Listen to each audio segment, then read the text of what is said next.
السلام علیکم ورحمۃ اللہ۔ حضرت معروف عرض کر رہا ہوں بنگلہ دیش سے۔ امید ہے کہ حضرت والا خیر و عافیت سے ہوں گے۔ حضرت گزشتہ کل ہمارے یہاں دارالعلوم دیوبند سے ہمارے بڑوں میں سے کسی کی آمد ہوئی تو حضرت نے ختم بخاری کے دوران مولانا سعد کندلوی صاحب کی غلطیوں کے سلسلے میں فرمایا، ہمارے سامنے مسئلہ آیا، دارالعلوم نے فتویٰ دے دیا، اس نے اس غلطی سے رجوع کر لیا، بس مسئلہ ختم ہو گیا، دونوں حق پر ہیں، یعنی شورا اور مولانا سعد صاحب، اور ان جیسے مزید کلمات فرمائے، جس کا کلپ میں نے واٹس ایپ کے ذریعہ حضرت والا کی خدمت میں بھیج دیا۔ تو اب حضرت اس بیان سے ہمارے علماء اور ذمہ دار حضرات کو تشویش ہو رہی ہے، کیونکہ حال ہی میں ان کے جو بیانات آ رہے ہیں بظاہر وہ پہلے سے کہیں زیادہ غلطیوں پر مبنی ہے اور وہ پہلے کی غلطیوں پر مصر بھی ہیں۔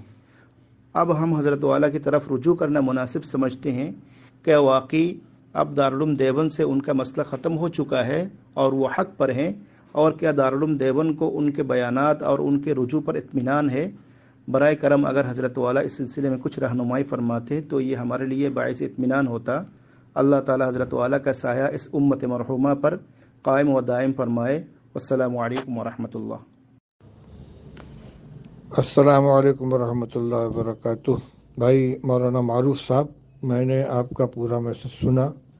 کل سے مجھے بھی اطلاع مل رہی ہے کہ حضرت مولانا سید ارشد صاحب مدنی دامت برکاتہم نے وہاں وہ بیان دیا ہے جس کا آپ نے اپنے میسج میں تذکرہ کیا ہے۔